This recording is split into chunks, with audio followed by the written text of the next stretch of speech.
Hello， 大家好，我是伟权，欢迎回来我的频道。那在经历过了全城瞩目的一年过后啊，属龙的朋友在这个2025年又会迎来怎样的一个生活呢？他终于可以躺平了吗？还是还有很多的事情啊等着他去处理？那我们这个视频呢，就一起来了解属龙的在2025年乙巳年将会有一个怎样的运势啦。那首先呢，我们来看它有的吉星啊，只有2个，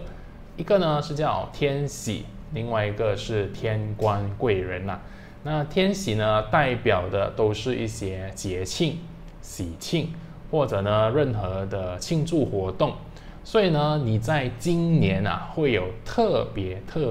多的机会去出席别人的或者自己家里的一些可能是婚宴啊、生日派对啊，或者呢公司开张啊，那大家呢都会特别想到你，然后想邀请你呢来出席这个活动，然后来分享这个喜悦的心情啦。那当然啦，对有一些人来说可能会造成某一些的困扰，因为他们特别不喜欢出席这种活动，或者对他们造成很多社交的一种焦虑。但是呢，我要你们去思考的是，你会被邀请啊，代表啊还有人记得你，就是说对他们来说，你是一个重要的存在啦。他们觉得呢，你来出席是分享他们的这个喜悦，分享呢他们的一个成就，所以呢，你也不要太过排斥，会觉得造成我很多的一个困扰。反而呢，用一种比较轻松、开心的心态去出席的话，很有可能呢，你生活啊就会增加了很多乐趣啦。那第2个吉星呢，它讲的是一种官员的辅助。那所以啊，如果你现在在生活上、工作上需要用到一些政府的批准啊，或者需要通过一些程序啊，那今年呢都是非常好的一年啊，让这个事情呢可以得到解决或者得到处理啦。但是这个星呢有一个很特别的地方，别人呢很有可能也会找你去帮他们处理这些政府的一些事务，因为呢，别人会觉得你是有那个连接的，你是有那个缘分，他们会觉得，你应该是那个贵人，可以帮助他处理这种官员或者政府方面的事情啦。所以呢，你也要看啊，你自己本身呢，想不想成为别人的这个天官贵人啊？那这个对我来说啊，任何时候有贵人星出现的时候，除了你自己可以得到好处，更多的是你也要用这个好处啊，去帮助更多人啊。那你这样子的话，会产生一个好的循环嘛？我们不想呢，只是来这个好的能量、好的一个扶持的时候，只是让自己变好。那我们如果可以的话，能力变到更好了，我们去种更多好的一个因，或者好的事情去帮助更多人的话，那当然是会更好啦。我们来到凶星的话，就只有4个啦。你可以看到有岁煞、天煞、寡宿，还有病符。那岁煞还有天煞的话，基本上都是代表一些阻碍，或者呢有一些问题。岁煞会比较多的是一种停滞，一种困境。所以呢，你呢很有可能啊，在处理一些政府的事宜或者一些申请的事宜的时候，会有一些阻碍啦。那但是呢，老天是很公平的，他就会给你一个吉星呢，让你比较容易处理。很多时候啊，这个凶星跟吉星啊，他们是同时间告诉你今年可能会出现的一个情况，那你呢就是要留意这个凶星可能会带给你的烦恼。那这个烦恼通常呢都是跟你的吉星或者凶星啊是有一点关联的啦，所以你可以看到呢，吉星它给你天官贵人，那代表是一些申请需要得到解决，那你就需要这颗星来解决嘛。但是呢，为什么需要解决先？肯定呢，是因为你有一点的阻碍，有一点的障碍在那一边，所以呢，你才会需要这个吉星啦。我们就是留意这个凶星可能会带给我们的情况，然后呢，我们尽可能去启动，去动用到那个吉星有的好处，来帮助我们化解掉这些凶星啦。那第二个天煞，基本上只是说从天而降，就是在外在的一些意外啦。那如果你是有出门啊，尽可能呢就避免去一些比较高风险的地方啦。那如果你可以这样子做的话，基本上呢这个天煞呢对你来说就没有什么影响。那第三个呢是寡宿，你感觉比较孤独、比较孤单的感受，那也很合理啦，因为你呢，在去年呢，是所有人都关注你，所有人的目光都看着你的一个太岁。太岁呢，就是所有人都会看到你嘛，你是那一年的一个王这样子。但是呢，你在退下这个光环过后，你呢要回到来好像比较平民的、比较平常的生活里面的时候，你呢很快就有一种好像有点不习惯，没有这么多的关注，没有这么多的别人对你的一个反馈，所以呢你会有一种孤独感啦。那第四个呢会容易生病，因为这个病符呢导致你的免疫力会比较下降，所以呢在健康方面也要多留意啦。那如果你问我的话，很有可能呢是你去太多的这些庆祝活动，你喝酒喝太多，吃肉喝酒太多啊，导致呢你身体负荷不了，然后呢会有一些病情，会有一些身体健康亮红灯的情况啦。所以我们的总结来看，龙的话，在今年你们要适应的一种生活就是当你退下这个光环，当你退下这种被别人瞩目的一年过后，你如何回到比较平常的生活啦？那这个方面呢，在我们的现实生活里面，到底是代表什么意思？因为你可能会说卸下光环，我又不是什么明星或者很出名的一个人，那我为什么会卸下光环？那很有可能它代表的是你之前在做的一些事情，你之前在负责的一个东西，或者你所处的团体一个环境，别人呢都会特别关注你，因为你在去年呢是太岁嘛，所以呢大家都会看你办事，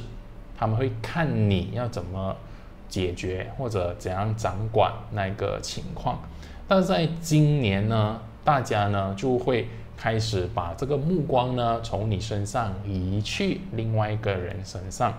那对有一些人来说，他就会觉得他被冷漠了，你的这个责任突然间被转移了，所以呢你要懂得去如何处理这种心情上的一种落空，突然间回到很平静很平常的一个生活的时候，你呢不要觉得非常的失落啦，因为呢你有一个凶星叫寡宿，会突然间觉得自己很孤单，没有人在围绕在你身边，或者把他们的关注放在你身上啦。OK， 所以呢你们只要保持平常心，回到比较 normal 比较普通的一个生活里面就 OK 啦。那第二个点呢，在生活工作方面，你可能会遇到比较多的障碍啦，问题呢都会来到你这里，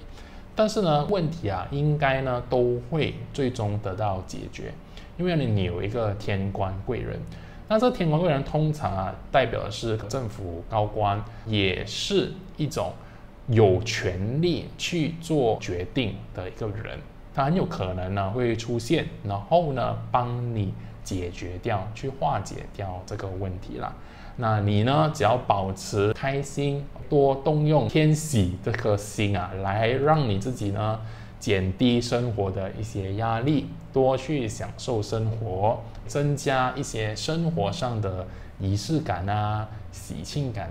那你今年就会过得非常的满足或者开心啦。所以如果可以的话，有什么任何的节庆啊，华人新年、中秋节、圣诞节，什么节庆都好啦 ，OK， 先增加一点的仪式，带自己的家人啊、朋友啊，我们来搞一个聚餐啊，或者把家里布置一下啊，公司布置一下啊，那我们来一起庆祝一下这些节庆。那我们通常通过这种节庆啊，其实是很重要的，因为它会创造更多美好的记忆。我们未来呢，如果出现什么问题、出现什么挑战的时候，我们都会觉得比较容易，因为你有一个好的基础在那边嘛。很多人呢会不看重这样子的一个好的记忆。我们所谓的好的记忆，有时候真的也不是说一定要很夸张、很浮夸、很华丽的去庆祝某一些东西。它更重要的是，你真的有用心去活在当下，然后去创造更多美好的记忆的时候，其实啊，你就会感觉生活是非常的快乐的。那当你这样子的时候，你创造越多美好的记忆，那你跟这个人呢，未来的关系呢，也会越来的稳定啦。所以呢，你们属龙的，在今年啊，可能一句话就是，你可以平稳、开心的生活，其实就是你最大的一个福气了。你们在今年呢，不会有太大的挑战，不会有太多的责任赋予在你们身上，你们就好好的享受生活，去好好的过生活，活在当下，跟身边的人啊，开始创造更多美好的记忆的话，那今年乙巳年呢，对你来说啊，也是一个非常美好的一年啦。那我要跟大家分享一个非常重要的概念啊，就是说我们在八字里面，其实不是只有一个生肖。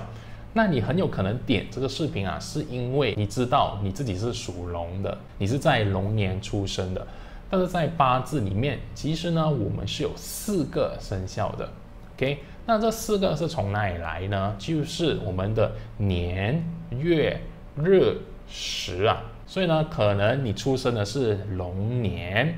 或者呢，你出生的是龙月。那龙月呢，基本上就是4月份。如果你是4月份出生的话，你很大可能呢是龙月。那龙日呢，是你需要看八字命盘才可以得知啦。那龙时呢，是早上的7点到9点。如果你是这个时间出生的话，你也是会有一个龙的时在这里啦。那所以呢，当你这样子看的时候，这4个不同的地方啊，其实呢，它也代表我们生活的不同的领域啦。那年呢，讲的是社交圈子、朋友；月呢，是我们的事业、工作；日呢，是个人或者感情；那时呢，比较多是有想法、下属、孩子。还有我们的资产啊，那你就要看呢自己的这个龙啊是否有出现在任何的一个地方啦。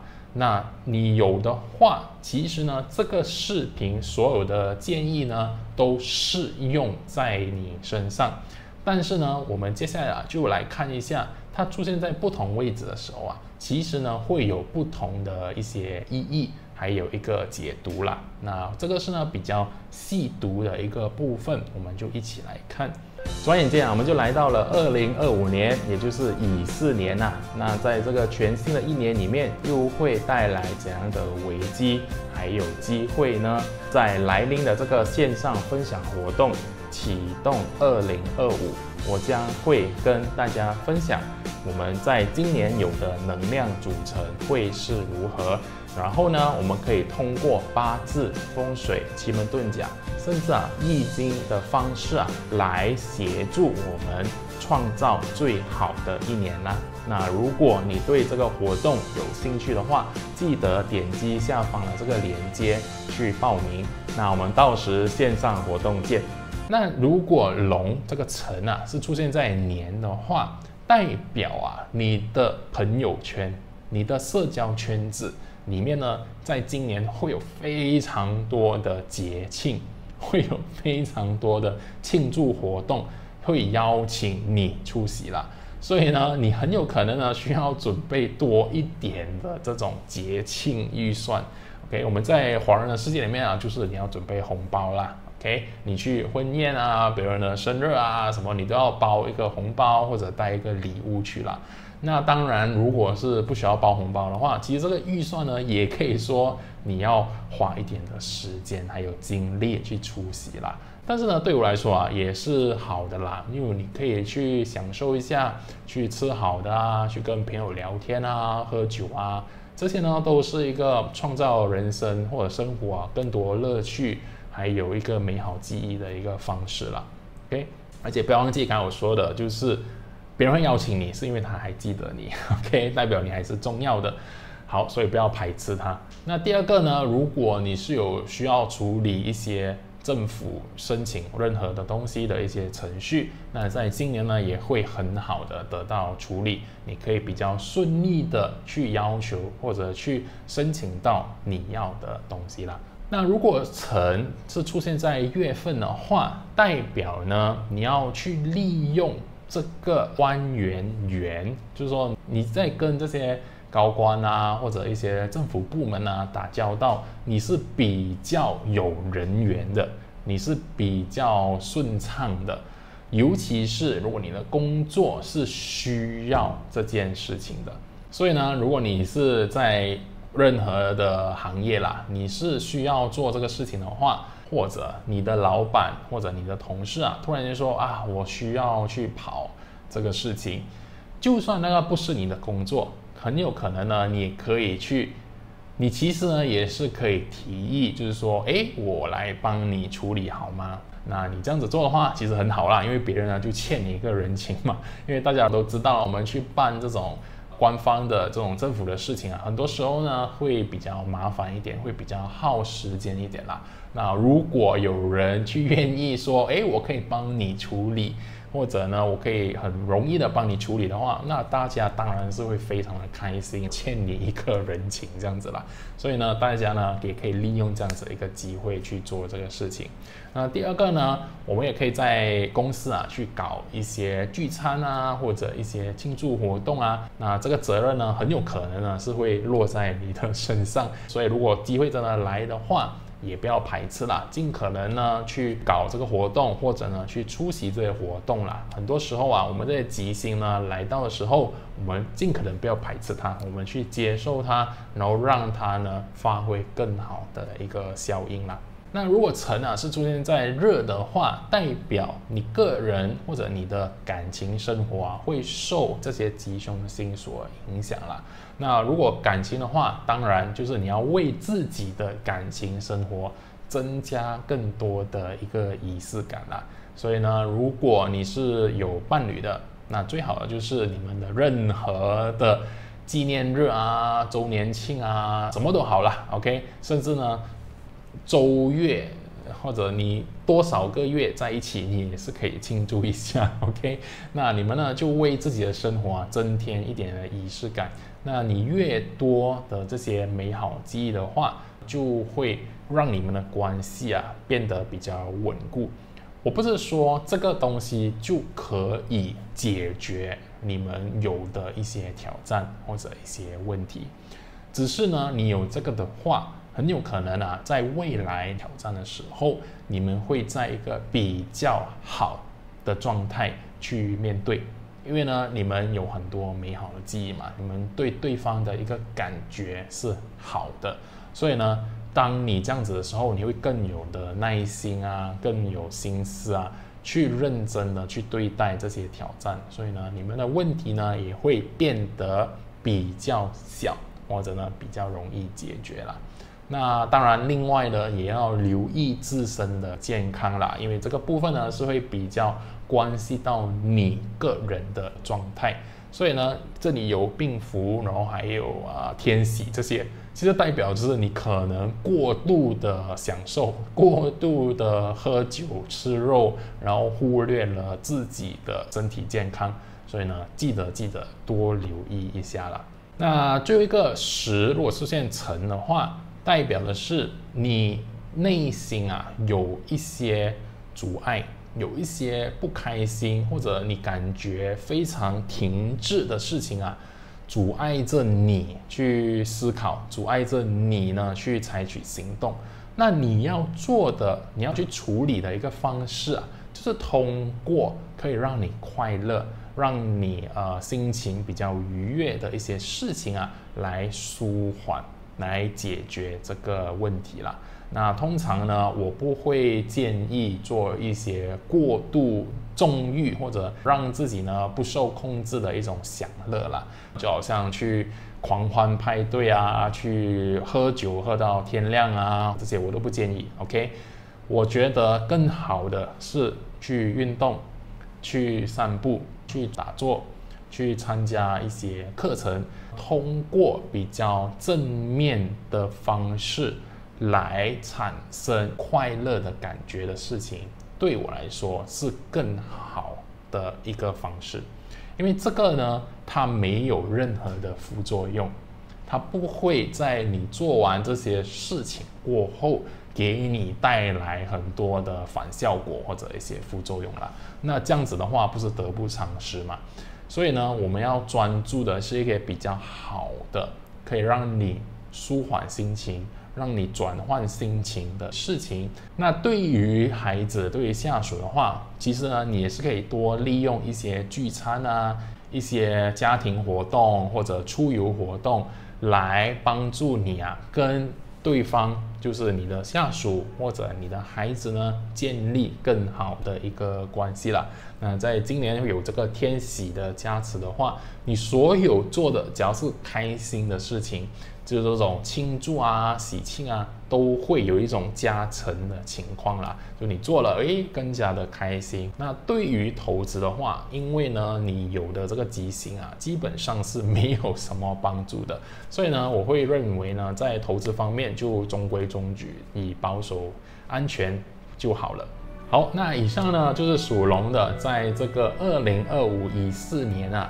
会有的一个运势，还有啊，你们要如何最大化在今年有的这个机会啦。那在这里呢，我先预祝大家在新的一年里面身体健康，然后新年快乐啦。那大家喜欢这个视频的话，记得点赞，还有分享给你们身边的家人朋友。我们下一个视频见，拜拜。